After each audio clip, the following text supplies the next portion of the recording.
Patriarche Charles Nkelani Mpata. Mbote, bon petit-fils. Église Corps du Christ, Congo Mobimba toza éprouvé, touti kobongisa moko ya basali na nzambe oyo aza moko ya baoba ya église pe ya Congo, oyo asali musala na nzambe na temps oyo nzambe apesaki ye, lobi nzambe akamataki ye na Canada asalaki malaise. Alors na minute oyo toza koloba tobongisi le révérend Bauti Kasongo. Okoki koyebisa biso oyebaki ye ndenge nini, epi ntango oyokaki message wana sentiment nini oyelaki yo na motema yo en tant que le patriarche, le monument vivant ya église ya Congo? Merci mingi mpona kutuna ngai. Sentiment nini ngai nazwaki ntango nayoki révérend Bauti abengami epai na nzambe mpo azwa repos éternel. Oyo ezali ete c'est une obligation moto nyonso awa na mokili oyo tozali na transition, tozali na mokili oyo ezali kozela biso ndenge nkolo na biso Yesu alobaki mboka na ngai to mokunzi na ngai ezali ya mokili oyo te. Yango wana ye mpo nakamata oyo abimaki kati na nzambe azonga na lolenge na nzambe, muntu oyo nzambe asalaki na lolenge na nzambe. Yesu aye mpo azongisa ye na statut parfaite ya image ya nzambe oyo asalelaki ye. Alors Yesu Mesia mwana nzambe ayebisi biso ete mokili oyo ezali mboka na ngai, mboka na biso te, ngai nakei kobongisela bino esika kola na likolo. Donc maloba na ye ekukisami sikoyo epai na mowumbu na Yawe oyo ngai nayebaki banda bomwana na ye kino ayi kokuma musali na nzambe monene.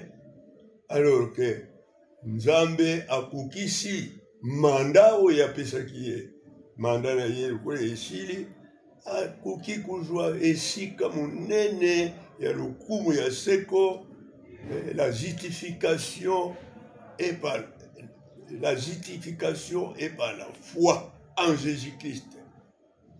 Nzambe a justifié ye mpona koyamba mwana na ye mpe atambwisi ye na liloba ya Yesu azali nzela solo mpe bomoi mpe sikoyo asukisi manda.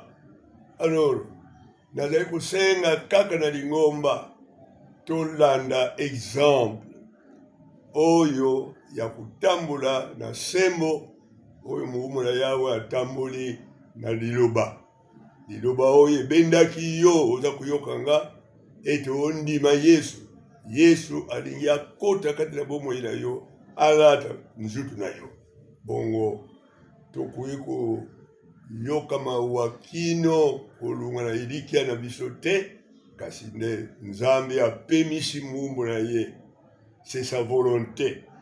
Tika apema na kimia mpe lingomba etikali ezala éveillé ete tozali awa na transition, on se prépare pour l'enlèvement de l'église.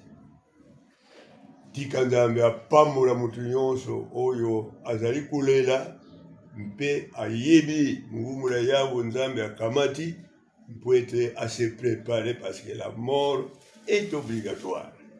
Koko awa liwa deja ya bampaka komi kobangisa biso bato basaleli nzambe na bosembo bakomi kokende. Lelo lobi soki tolali tolamuki suso Nkelani Mpata akufi atiki biso, okotika biso na pasi te koko? Mais eloko moko yokoki kochange Nkelani akoki kochange na maloba na nzambe eza te. Yesu alobaki nakotika molimo na ngai ewumela ntango molai na nzutu oyo te. Mpo nzambe alobaki nakotika molimo na ngai Yawe ewumela na ntango molai na nzutu oyo te, mpo nzutu oyo ezali bobele mabele. Yango wana nde soki nzambe apesi biso ntango awa na transition pour se préparer tokota na lieu éternel. Et nous pouvons changer les idées. Ce qui date alors je suis fier parce que pour moi la mort c'est un gain. C'est mon gain. Christ en moi est espérance de la gloire de Dieu. Merci.